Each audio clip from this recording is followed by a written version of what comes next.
Welcome to episode 7 of Cocktails for a Crisis.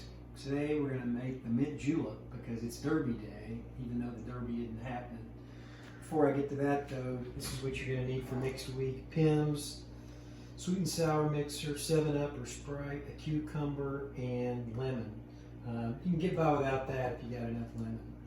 But today it's Derby Day in Kentucky, and I remember my first Derby party that I ever went to was actually in Louisiana at Michelle Massey and Jim Catano's house, and it was always a great time. We had a big party for English department folks and graduate students, and it was a great time. A lot of happy memories there. So the Mint Julep is one of the critical pieces is a julep cup, and this is a julep cup that was given to me when I was a baby, and so it's had a lot of juleps made into it. It was given to me by my grandmother, Mama Bill.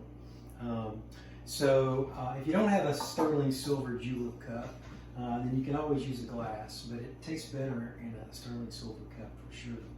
So first thing you need is mint. So I usually put 1, 2, 3, I'll do a little mixture of mint, different types, 4, 5, probably 6 or 7 sprigs of mint. Or mint leaves. You put that in the bottom of your glass, and then you add about a teaspoon of superfine bar sugar. If you like it a little sweeter, you can make it a little sweeter. About half a teaspoon of water just to help muddle up. You're not going to need much water though. And then you just take your cocktail spoon or your muddler, if you've got a muddler, and you gently try to get that mint oil out of that mint leaf in there. So there you go.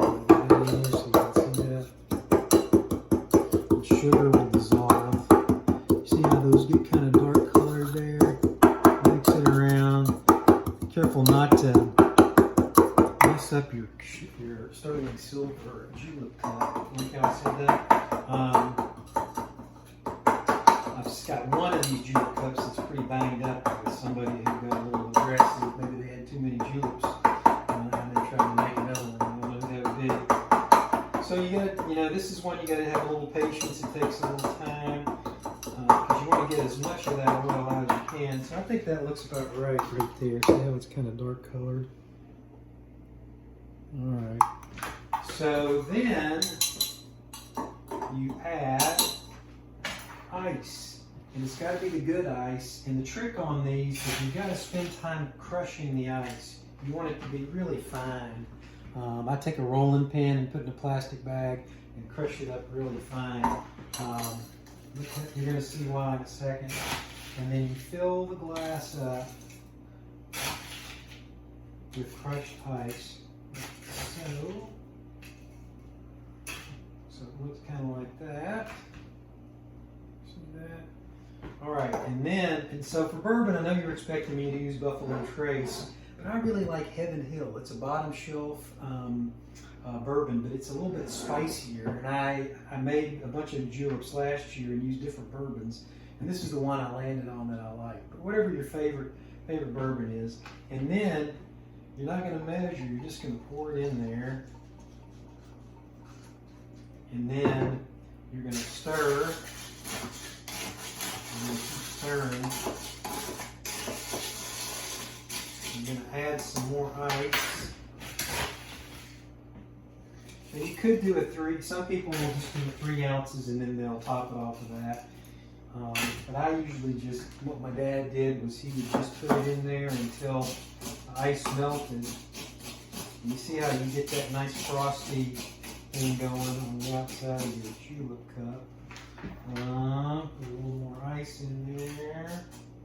It's almost like a slushie at the end of the day. And then, and this is the other big thing you got to do, you want a big nose of mint when you drink it. So you put a big giant sprig of mint in there like that. And that way when you drink it, you're going to get a nice punch in the nose with that. But look how frosted over that is. You're going to want a cocktail napkin, obviously. I forgot to get mine out. But that's what it should look like. Let's see what it tastes like. Oh, that tastes good, especially if you like bourbon.